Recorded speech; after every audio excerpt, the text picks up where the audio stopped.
I never been happier, I think, in my life than the first week in the kitchen when you're like, you have all this equipment and all the ingredients, things that I could not really afford when I was younger. Oh, wow, yeah. You spend 16, 17 hours in the kitchen a day, and then when you're out, you go home, and then you're like Sleep drinking together with your colleague, and then repeat. And then Yeah. we had to open a restaurant without knowing anyone at the time, so we're not just doing food to go with drinks. We're doing food to really stand out from the rest of the competition.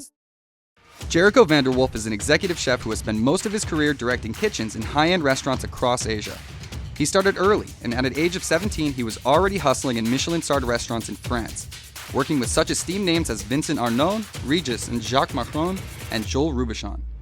His most recent venture has seen him enter the world of restaurateuring as the owner of Lava Asian Bistro Bar, a vibrant fusion restaurant where your gourmet experience flows smoothly into live music party fueled by expertly crafted cocktails. You can go see Jericho and experience his gastronomic skills at Lava any day of the week at their flagship location on Tong Lor 10. Ladies and gentlemen, please welcome Jericho Vanderwolf.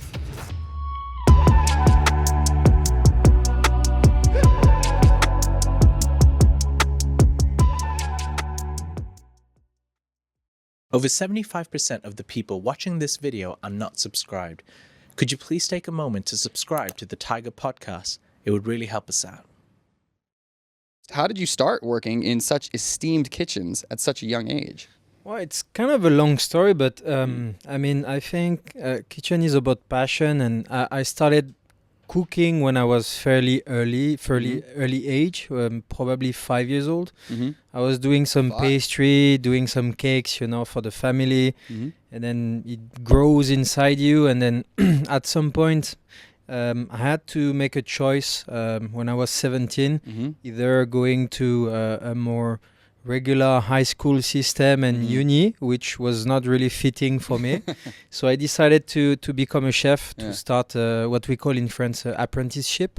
So you do 2 weeks in a restaurant and then 1 week at school, and then you alternate like this. Yeah. Alternate. So it's not you're not fully at school all the time. So for people like me who have a hard time focusing, in a class from morning to end of afternoon, was a good deal. And then that way you also learn more. You're like in a real restaurant, in a real kitchen. So early you start like working, earning money too, which, gives you freedom. And from there I worked in a 1 Michelin star restaurant with a very great chef. And from there really like the passion took off. And I never been happier, I think, in my life than the first week in the kitchen when you're like, you have all this equipment and all the ingredients, things that I could not really afford when I was younger. Oh, wow, yeah. So from there it took off, and then always the envy to go higher and then learn from different chefs. So it's boy, a do very... I know how you feel, man. Like, boy, do I know how you feel. Like, I wouldn't have had any of this stuff on my own. Yeah. I think the apprenticeship is a funny idea. It's almost like a medical residency, right? Like, it's very like this. You have two ways basically to do it. Some people go to cooking school, and so they will have internship. They will go to a restaurant for a month or then 3 months and so on. Yeah. Me, the thing is, you really jump into it right away. Yeah. So you always like chefs and sous chefs that are rude and hard on you. So you really learn the hard way. The Gordon Ramsay treatment, is that it? Yeah, kind of. I mean, the Gordon Ramsay is more for TV, but I mean, this kind of chefs, like that level of chefs and dedication that they have Michelin stars. They have reputation, and it's not because you're young that you're gonna ruin this reputation. Right. So that's the idea. Yeah. I think that's very interesting. Can we name drop some of the chefs that you worked with in? Sure. I mean, it's not about. You will not probably know them, but they're known in the industry. So my first mentor, what I call my spiritual father of kitchen, his name is Vincent Arnaud. He was a meilleur ouvrier de France. it's a distinction that you get in France. You get this tricolor, the French flag on your like a lapel thing. Yeah, exactly. So this is one of the highest distinction you can get as a chef. Yeah, and he's really a teacher, a tough one in some ways, but also very caring, loving. Yeah. So that would be like probably my best memory in terms of mentorship. Yeah. Then after I worked in Paris, I worked with Michael Feval for a short time, who's a great chef. I worked very quickly at Joël Robuchon, which probably is the most famous. That thank you. Finally a name I know. Yeah, okay. you know. Unfortunately, he passed away, but it's he has many restaurants in the world. I had a brief passage to one of his restaurants in Paris, and then I moved a bit around in France, and then I end up also at Régis Marcon. Régis Marcon is a 3 Michelin star, very known also in the industry. He was like for a long time one of the best chefs in the world, and specialty of the mushrooms. Okay. So this is lost in the mountain in France. It's same when you go to work in those kind of place. It's like a pure dedication to your art, to your passion, because you basically wake up super early, you go to work. Then when you finish, like very late, you live with your colleague all the time. It's like it's almost like you're in the trenches together. Like exactly, war, right? It's exactly that. You spend 16, 17 hours in the kitchen a day, and then when you're out, you go home, and then you're like Sleep drinking together with your colleague, and then repeat, and then you do that for months until you get your break, and then. And then you restart, and then you change to another restaurant, learn new things, and then repeat. My goodness. Yeah. So it's I mean, you know, like the chef world, the kitchen world has changed a lot since I started. It's now you have this starification of the kitchen, like and the sterilization. You mean, or what do you mean? Starification? No. Oh, stratification, like more people. It becomes more. Maybe it's a French word. Sorry. Maybe. Yeah. Starification. Okay. Yeah. Like you become a star as a chef. You know what I mean, yeah? Now I do, yeah. Yeah, that makes sense. Starification, sure. Why not? Yeah, well. that's good. Yeah. No, but you know, with social media, you have this trend. You know, being a chef is cool. Being a pastry chef is cool. Binging with Babish, it's like so many people on social media. Yeah. Just it looks more fun. Cooking shows like really democratize this world, but it's not easy. It's like a lot of dedication, a lot of passion that you need to put into it. Well, so many of these personalities are just operating out of their own kitchens, right? Like they're just doing stuff easily. You don't have to operate a business, which is a completely different beast. There's a different now. I mean, there is YouTube channels. There is a lot of chefs that you can operate, not in a regular restaurant with a service. So there is more ways. There's more ways. I was wondering if there was ways for you to get more kitchen content, but I feel like a guy with a camera back there is just in the way. He's gonna get run over probably. You can always do. Yeah. Just set up some secret cams around or something like that. That could be fun. But then who knows what we'd find back there. The F&B life is run on cigarettes and coffee, I think. Yeah. I mean that's a lot of people. Runs on coffee and cigarettes. Yeah. But anyway, so then let's move on to the next part. How did you transition from Europe to Asia? Well, so I was working in south of France with a chef named Yorick Tiesh. He now runs one of the best hotel in the world. He's a very good chef too, Michelin star chef. And I did a season with him, and through working with him, I got a weird text on Facebook from a French guy. At the beginning, I thought it was a scam. It was like, I run this.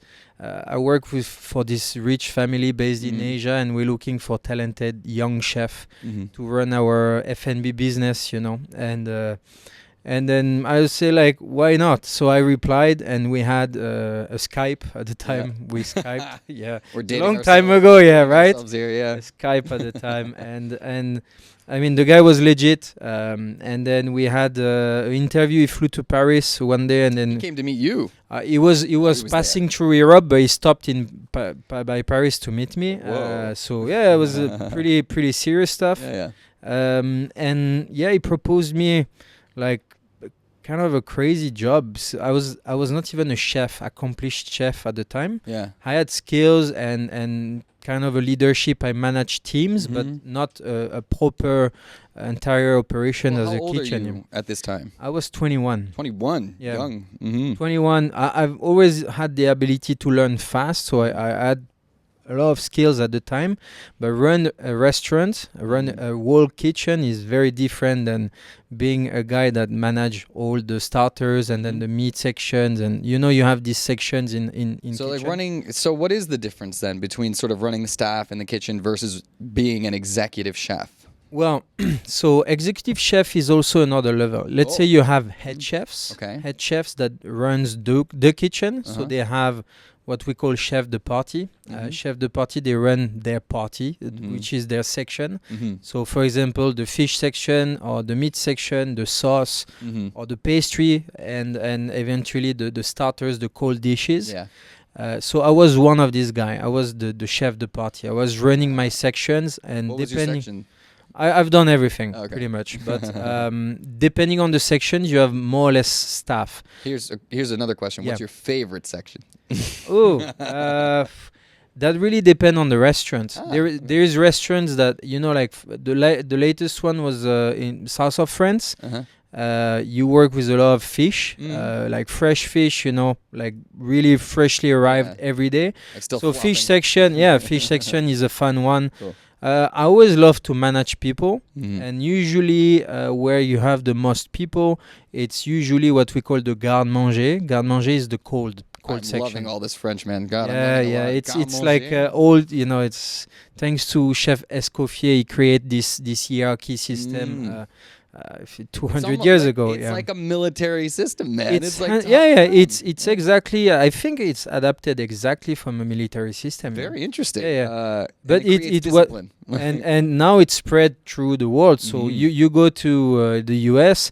The people they're you're a chef de partie, Yeah. We chef. So when I just moved to Asia and then people were talking to me in English, they were are you a commis, a CDP, which is chef de partie? Yeah. So they use the same and The as lingo. much as also a lot of techniques that has French very weird name. I'm not gonna go into it, but there is very weird name. Like, Those kind of things. Yeah. So it's the same. So French has an influence on cuisine. America with English in the skies, French with in the kitchens. Yeah, for sure. exactly.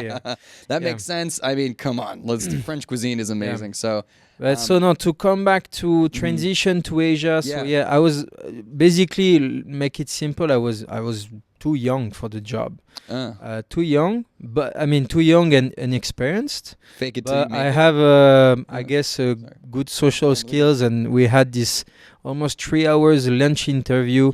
And he liked me. There was another guy that was supposed to eventually get the job. Actually, is a friend of mine. The other guy, I met him long time after, and we realized that we were in competition for this job. Yeah, that's a funny small one. world stuff. Yeah. But way more experience, older guy, and You but were I got the.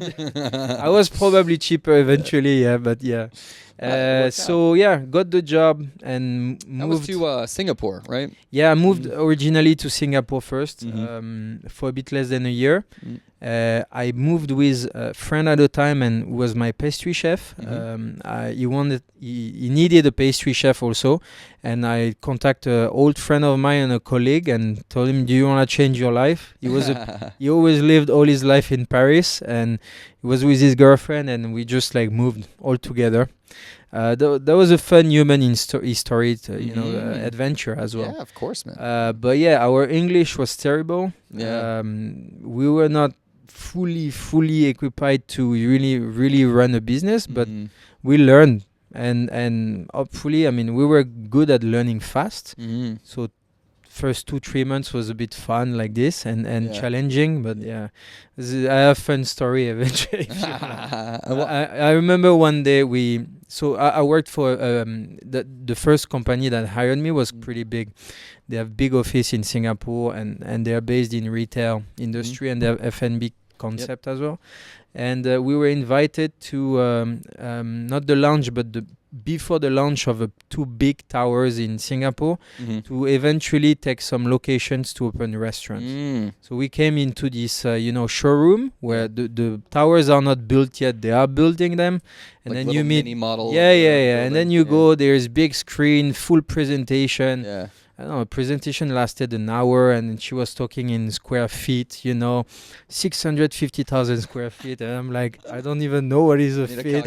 Yeah, I'm just like, and I barely understood nothing. Yeah. I was just saying 2 towers, and years old. I was, it was huge, massive, with a full garden in the middle. And it's like, and right after, hey, chef, what do you think? And I remember I had to come up with like something to not look dumb, Yeah, you know. of course, I was with my boss, and but that was fun. He's like, come on, man, don't make me look like. No, I think I did okay. Maybe not, but Still standing. yeah, Right? that was 8 years ago. Anyway, it went well after that. Yeah, that's so But funny. yeah, so that's the transition from France to Asia. Now from Singapore to Thailand, how do we get And here? so same group that was based in Singapore. They were developing their restaurants Okay. here. So we're just basically waiting for M Quartier, the shopping mall, to be finished. They had some delayed, so I was waiting in Singapore, working on the concept we were gonna open in Bangkok.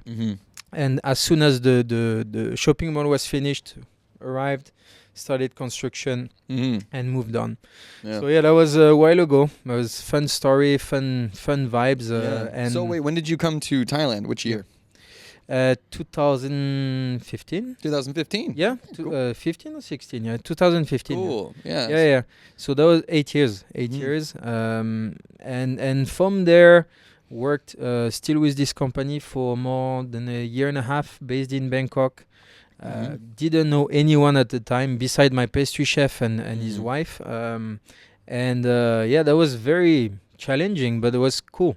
Yeah. We had to open a restaurant without knowing anyone at the time, so you need to go to find your suppliers and your staff and learn the Thai culture, working with Thai chefs. Right. For every chef that listen to this podcast, they will understand what I'm saying. The pain that you felt. It's not a pain. It's just a different approach. When you worked in Michelin star restaurants, there is this pressure, constant pressure that you apply on your subordinate, and you can't really do that here. It's not gonna work. You need to find a different way to talk to them, otherwise they shut off or they leave. Right. So basically you hire 10, the next day there is only 5, and then you understand. So you need to really change the way you're working. Yeah, that's fascinating for me to hear. Like, so you need to really, like, you're used to this high pressure, high powered sort of environment, and it just doesn't work here because there's a different expectation of like respect, maybe. It's just different mindset. I mean, different culture. They also maybe not used to work under pressure like this. Right. Yeah. That's what I mean. You're talking about 16-hour work days, dude. I mean, we were not insane. doing. I was not like we had to follow some regulation in Thailand. I was saying that back in France. I know, but like, is that normal? Right? Should that? It's not. It's not at all. That's why I said, like, I mean, it's not every restaurant. Now it's a bit more, let's say, regularized and a bit more fair, but still. The tradition. Yeah, it's it's hard. It's like you're not paid overtime unless you worked in some hotels. They have to, but like a standalone restaurant, even Michelin star, they're like it's 15, 16 hours. Yeah, usually. Whoa. 6 days a week, 5 days a week minimum. Yeah, it's insane.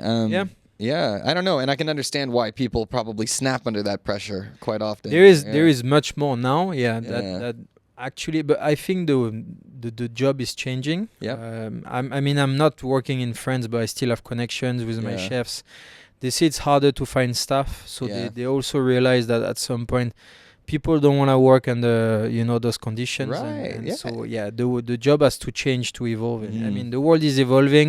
Right. If one thing stay the same, it's not gonna work forever. I mean, let's anyway. be real. We've all seen the riots in France lately. Over Yeah, those but pension this stuff. this is since 1750s, know, man. I know, I That's know. a French culture. I Yeah, think. fascinating. It's a right? revolutionized How the French country. kitchens accept all that, but the people on But the they streets don't really do anymore. That's the Yeah, thing. yeah. It needs to change, and Yeah. it is changing. It's changing That's already. interesting. Yeah. Cool. Well, so here, let me move on to the next one then. How do you find now? So you open Lava, right? Yeah, Lava yeah, is, what, we're talking fusion here. What we're talking. So Yeah. What So was your aim like when you were going for Lava? So lava was lava is the result of basically all those years in kitchen. First of all, it's really I put a lot of effort as if we take like really the kitchen side, the food side of lava. It's all my years prior Asia, and then also my discovery of Asian food when I moved to Asia. I wanted to be able to create something that use like, let's say, more foreign and Western techniques and apply them to local and then Asian ingredients. So Lava is a fusion restaurant, fusion food restaurant. We Asian grill restaurants, let's say. We wanted to have this restaurant that is not boring, like that brings vibes, It's not boring, that's for sure. Yeah. Dining experience. It's I love Asian restaurants. I used to go dine with my friends or my girlfriends before and stuff, but I never really liked the design or the vibes. It's a lot of shopping mall restaurants. You don't have this feeling of, let's go dine there. It's fun. Trendy, fun, fashion. So there is only a few Asian restaurants. There is still a bit, but there's few restaurants like this. So we wanted to change a bit that. We also located in Tonglor 10. Yep. The corner of Tonglor, so it's prime location, surrounded by Thai demography. Thai a lot demographic and nightlife too. and like, that's the thing. nightlife. So we wanted to basically stick. Also, we were not gonna do a daytime concept in the middle of the nightlife. Exactly, Yeah. and that's what Lava does so nicely, right? You start your dinner at Lava, and it sort of slowly goes into a crescendo, and then you got so live that's music and everyone's dancing. that's a bit what we did at the beginning. We had this trying to offer these full options of dining experience where you can come have food and then stays and then party and then go home, basically. Now we basically reoriented a bit the business because we realized that people don't want to party every day. So that, I mean, some, I guess, but there is a reality or people who need to wake up and go to work. And so we came up with this idea to keep these vibes, but really focus on the food. And focus on the food, a good quality service, and then a good vibes. So we still have DJs every night, starting a bit later than before. So we have like good tunes pumping through your meal. But we have people that comes for dates and they enjoy this because it's not like boring and violin classical music. It's a bit more trendy, a bit pumping music. And weekends we go a bit over, so we have dancers and then we have percussions. That's the moment where the party is still a bit more present. I've had my fair share of parties at Lava. I know you came a few. Good supporter. Yeah, man, I love my Lava, and it's always a fun time. And it's fun, that interesting, just slipping into it naturally. You know what I mean? It's like you don't even notice it. You're eating your meal, and it's nice vibes. There's always good music. But then you don't even notice it. All of a sudden, it's like, whoa, I'm partying. I'm dancing. There's small artifacts that I mean, we learned it too because I mean, I opened a lot of restaurants in the past, but nothing like Lava. And with my partners, we had to come up with how to transition easily from a restaurant to a party place. It's not easy, but you find ways. You have alcohol, obviously, that always helps, right? flex the mood a bit, Yeah, and yeah, then yeah. So you and guys then want good shots? music. Shots? Like- Yeah, exactly. It's not Yeah. complicated. It's just you need to Yeah. find the rhythm, Yeah. and then you need to adapt also to your crowd, Mhm. and your crowd is not the same every night. Right. So yeah, there Mhm. is a standard. Your DJ starts at Mhm. 9 p.m. Mhm. But sometimes at 9 p.m. people are not ready to go over. So you need Mhm. to dim a bit, and then the lighting. There's a lot of things. It's almost like a live show every night. Yeah. Right? Like, yeah. But it's such a fun place. I mean, I'm very happy. Yeah. We did this restaurant. The location is great. We have, I think, a great design. It's very reconforting red Yeah. color tone. You feel Lava, comfortable. black Yeah, and red, baby. exactly. Like, yeah, it's You feel it's the name. comfortable, and I mean, it's not because I've done the food, but we have great feedbacks on the It's food. okay. No, Yeah? no, I'm just kidding. You never eat anyway. Yeah, You only drink, so. Well, no, Yeah. dude. Actually, I gotta say, man, like, I've had a lot of your food, but the one thing that I just love every single time, I love getting The duck. No, the dan dan noodle, man. The dan dan, I yeah. swear to God, I love that. I love eating dan dan noodles everywhere. But I had your one dan dan yesterday. noodles I had is one the yesterday. Best, man. Like, I love that one. Thank you. Yeah, very good. Yeah, no, I mean, we are very careful about our Mhm. food. Yeah. I mean, I've been working in Bangkok for a while. Mhm. I have a certain reputation I want to maintain too. So Mhm. we're not just doing food to go with drinks. We're doing food to really stand out from the rest of the competition. It's like your brand. Your Yeah, reputation exactly. goes into these. And we menu do it items. carefully. Prior opening, we rent a demo kitchen. We spend more than a month, working on all the menu. We try everything 1 time, 2 times, 3 times. If it works, we keep it or not. Then we built our menu like this. Now, after more than 6 months, we opened in September last year. After 6 months, we just recently rechanged our menu.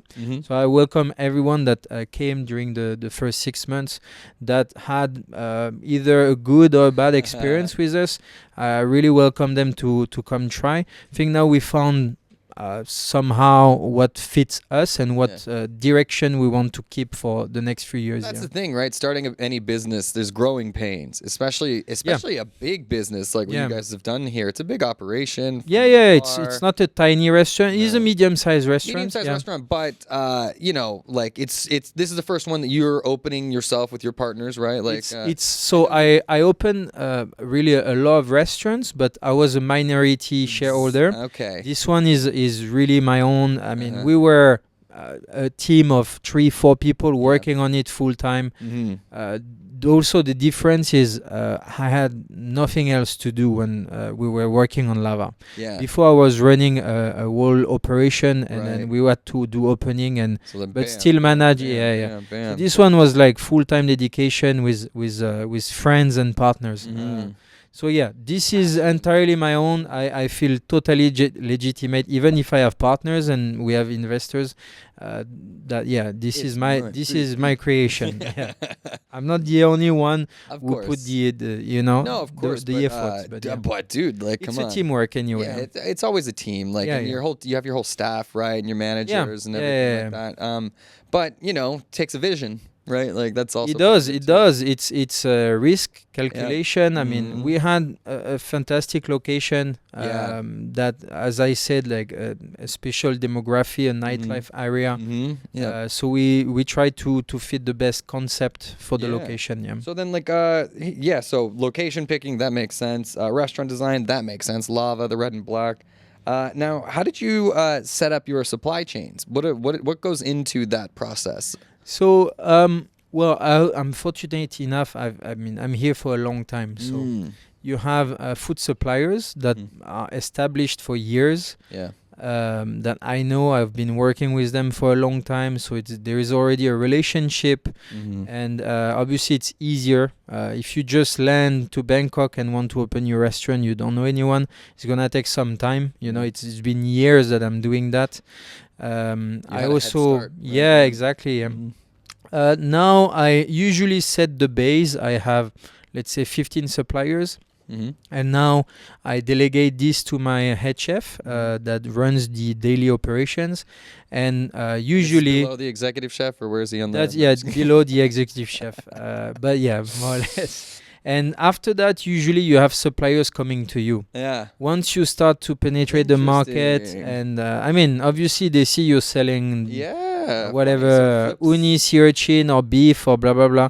They're coming to you and then they propose their product. Because it's specific sometimes, right? Yeah. There's only so many people buying uni. Yeah, right? exactly. Kind of So thing. they're coming, they propose. Yeah. We usually try samples, we manage price, and then we include them in our portfolio of suppliers or not. Yeah. Boom. Wow. Yeah. Cool. So That's how it works, something yeah. that was an advantage. And it's you the had. same. I don't manage what is alcoholic beverage or soft and stuff, but Yeah. this is my partner and the manager of Lava, Adrian, who's doing that on daily basis. Hi, And it's Adrian. the same thing happening.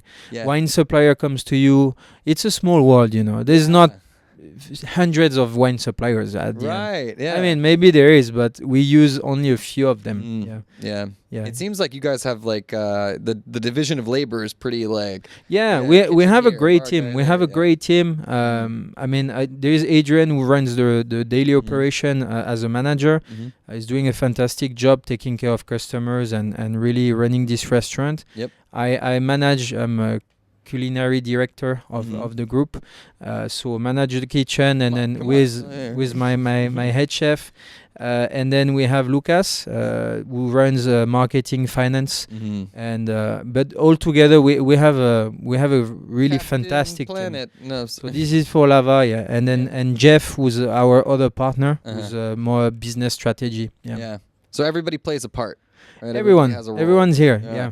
That's wonderful. And so what are the plans for the future of Lava? Do you plan to expand? Do you want to make more restaurants? Do you want to try to open different kinds of restaurants? I mean, we have already projects that I cannot really disclose now, but we have projects that will come this year, end of this year. One restaurant, a good one, medium-sized restaurants, pretty much similar size as Lava. Yeah. To talk about Lava is, I think it's a brand that we could develop because the brand is strong. There is really a spirit behind it, and it's something we could duplicate. Yeah. Now, I don't think Bangkok has enough space, you know, to welcome two Lava. This town ain't big enough for the two. I mean, it's obviously it's big enough, but there is a certain demography that can come to Lava. We are not expensive, but we are not cheap. It's not street food pricing, you know. Yeah. So you can't have one in Tonglo and even in Saturn. I think the market is also saturated with restaurants, so I don't think it will make sense. But there is obviously location that you know could be great. We were thinking of Phuket in the future. Oh yeah, nice. Yeah. Phuket has this crowd. 100%. Like they like to party, they like to eat. Yeah. There is, I think, less Lava. I can picture the fire shows now. Oh yeah, there is many things to do. There is nothing planned yet, but yeah, that's Lava could be a brand that we could develop and also overseas. Asian countries, yeah. Dreaming big, yeah, cool, man. Of course, that's what you have to. I mean, we just to come back to Lava and who are behind. I was talking about my partners. We set up a hospitality group named Lova, so it's almost the same thing. Cute. But, Lova Hospitality, and our aim is to open more restaurants anyway. So Lava is the first one, but we have plans. Okay, cool. Yeah. All right, top secret. All right. Exactly. Well, that's exciting, man. I'm excited for you. Yeah. I guess let's wrap up with plug Lava. Where are you? What you got? Anything coming up? So Lava is in Tonglo 10. So pretty easy to find. Like it's right really on the main road. Yeah, right, you just after the corner on the main road. Up the left. You can come. We have valet parking. It's pretty easy to come. We open every day. Every day, every night at 6 p.m. And then we're gonna launch soon. We're gonna open for lunch also from Thursday to Sunday. Yeah. Oh, beautiful. Yeah, so so that's news to me. Yeah, Nice. yeah. We're starting soon. Cool. We made a trial during Songkran. It worked well, and so we're gonna have a lunch menu, very affordable. It's cool to try if you're in the area for lunch. You can come. Yeah. Put some don don noodles on that lunch menu, and I'm there, man. There is actually. I can't. They are there. They are there. Man. You see, they are there. They are there. Well, yeah, guys, go check out Lava on Tonglor 10. And thank you very much, Jericho. Now, don't leave yet, though, because I have some fun stuff for us at the end. Is there any other Lava topics, by the way, that you want to talk about? We have a lot of weekly specials every week. This week we have this special on Hokkaido seafood. Hokkaido. Hokkaido. Very fresh, very good from Japan. And so it's gonna start this week. We have some wine dinners. We have beef feast every. At least once a month. Sorry. So you can check out our website. Lava. That'll be and in the then description. Instagram. You have all the promotion. Add us online. We are strong online too. You have all the events. We try to promote and have very often events and stuff. To stay afloat on the market. What's the Instagram handle? Lava Bangkok. Lava Bangkok. Lava Lava. I'm not gonna teach you how to write Bangkok. I think they can figure it out. Yeah. Cool. All right, well, check it out, everybody. Now, some fun stuff. All right, so Jericho and I are big movie buffs. All right, we watch a lot of film together. We do. So what I'm going to do, I'm going to say a movie or a director. Okay. And then I want you to say the first word that comes to your mind.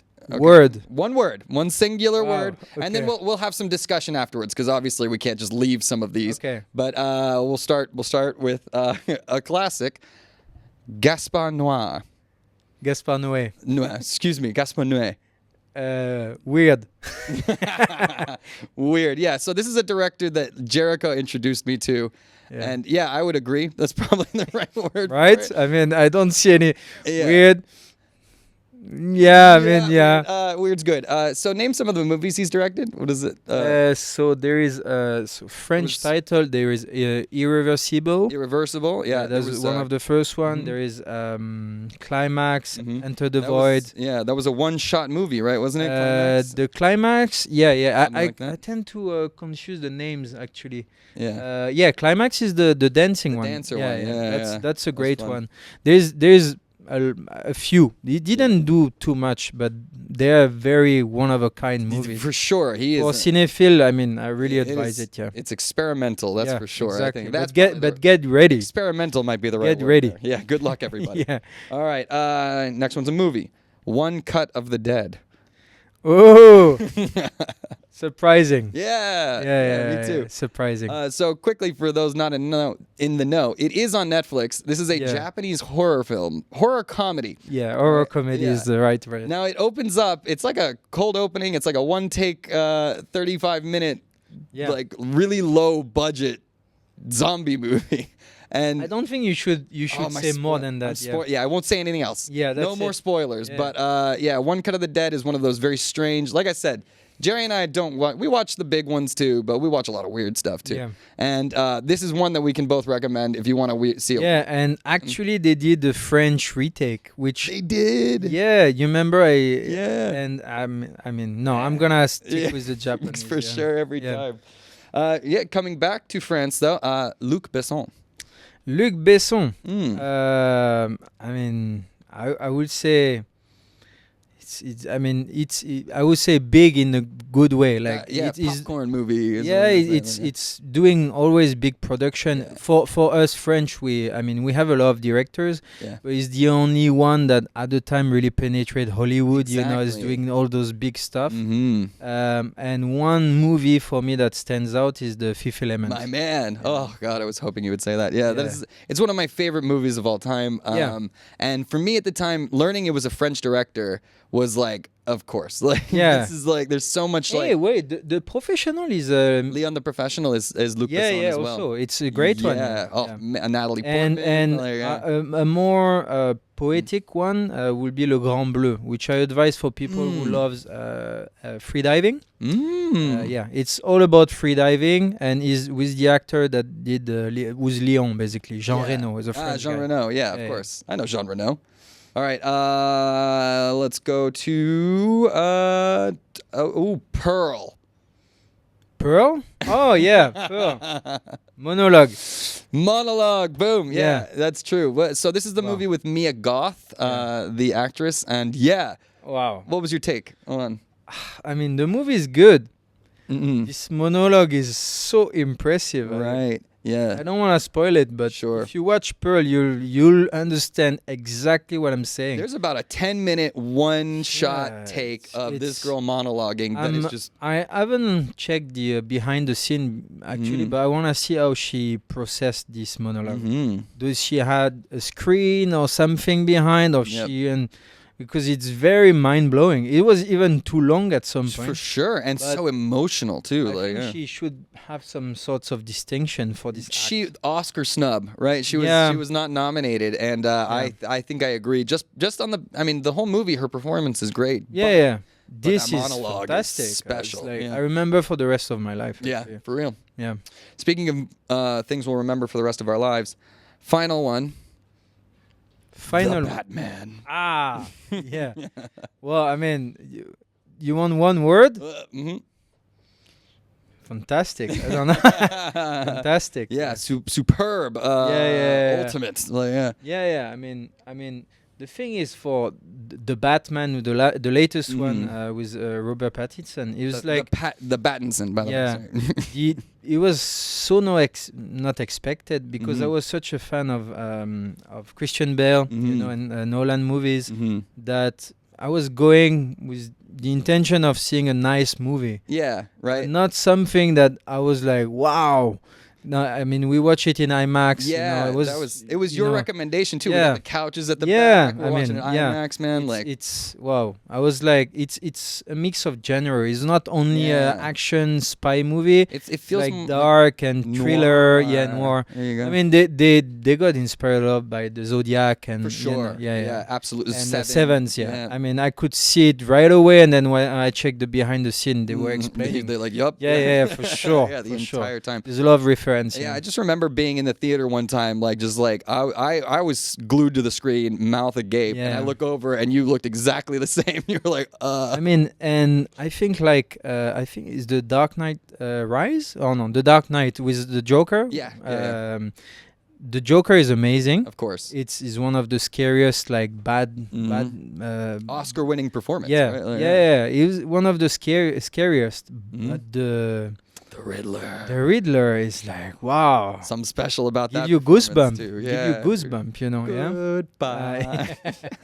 Yeah. Oh, you know what, dude? And we should end on that Yeah, note. I was thinking the same, yeah. God, thank you so much, Jerry, for coming. Thank you, man. Thank you. It was Thank you. so lovely. Go check out Lava and Tonglor guys. 10. Watch the Batman if you haven't yet, you fools. And watch the Batman, come to Lava, or come to Lava, watch the Batman after. But you have to come to Lava, guys. That's the most important part. Yeah. All right. Well, thank you very much, Jerry. Thank you, guys. Thank we'll you, see Alex. you soon. Thank you, Thaiger. Goodbye. Goodbye.